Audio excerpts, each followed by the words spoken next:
Most enterprises still talk about wireless as a backup link, but the WAN has changed and the cost of downtime has changed with it. Ericsson Cradlepoint just made an announcement that basically says to stop treating your wireless like a sidecar. It's time to operate it like a core infrastructure.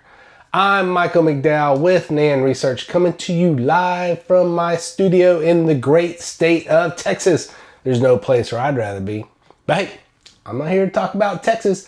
I'm here to talk about tech. So let's get to it. Let's start with the reality every operator knows. The WAN is most definitely a single point of business fragility. Fiber cuts, construction hits, carrier outages. These are not rare events, guys. I've experienced them all. They happen all the time. And when they do happen, the cost isn't measured in IT tickets. It's measured in revenue loss, safety impacts, operational paralysis. These are impacts that are real enterprise risk problems. The bottom line here, guys, is network downtime costs your company in significant ways. Meanwhile, back on the tech side of things where we live, the WAN itself is fragmenting. Branches aren't just running on fiber anymore, guys. They're running on 5G, dual carrier cellular, and increasingly LEO satellite. I'm looking at you, Elon. Thanks for those cool rocket ships. Retail, utilities, transportation, healthcare. These environments are already wireless first, whether the architecture admits it or not. They're using it. But here's the problem. The tools haven't kept up. SD-WAN was built for deterministic wired circuits. Wireless behaves nothing like that. You know this from your mobile phone experiences, right? I mean, anyone who has operated cellular at scale also knows the pain points. Signal variability, carrier performance swings, SIM lifecycle management, LEO handoffs, environmental interference. You can't even see that stuff, but it's happening. SD-WAN's cool and powerful and all that, guys, but it cannot see or manage any of that stuff. It treats wireless like a black box.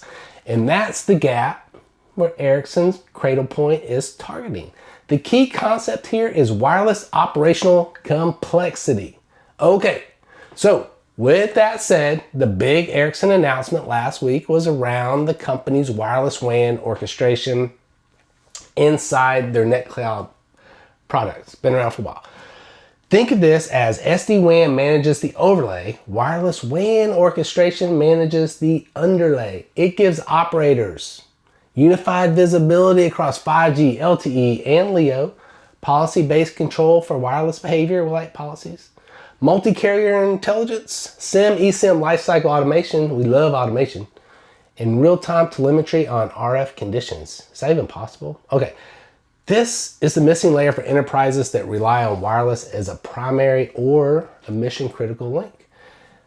The second part of the announcement, the stuff I really like, right, is the hardware. It's the new W2255 5G SA adapter. This isn't just a hardware refresh either. This is kind of a statement, of Ericsson's direction. So pay attention. DS failover, 5G standalone, network slicing support, LEO satellite awareness. Yeah, they're up there. Ruggedized indoor-outdoor design. These guys are major players on the rugged side of things. Ericsson is sending a clear message. Wireless isn't a backup link. It's a high-performance, multi-provider underlay, and it needs hardware built for that role, a la the 2255. Okay, let's pull all this together. When I look at this collectively, the strategy becomes a bit obvious to me. Ericsson's Cradlepoint is elevating wireless from failover to foundational WAN infrastructure. Not replacing SD-WAN, but complementing it. Not replacing fiber, augmenting it. This is about giving enterprises a resilient, multi-path, multi-provider WAN fabric that reflects how the real world actually works. Ericsson's listening to their customers and meeting them where they are with their connectivity needs. Note to all you other guys out there, meet your customers where they need you. Anyway, if your WAN strategy still assumes fiber never fails, you're probably operating in the wrong decade. It happens. Wireless is now part of the network fabric, and Ericsson's announcement is one of the clearest signals yet that the industry is finally treating it that way. All right, guys, that's it for me. If you want a deeper dive into the new product announcements, head on over to the NAND Research main site where I have a full companion blog on the release.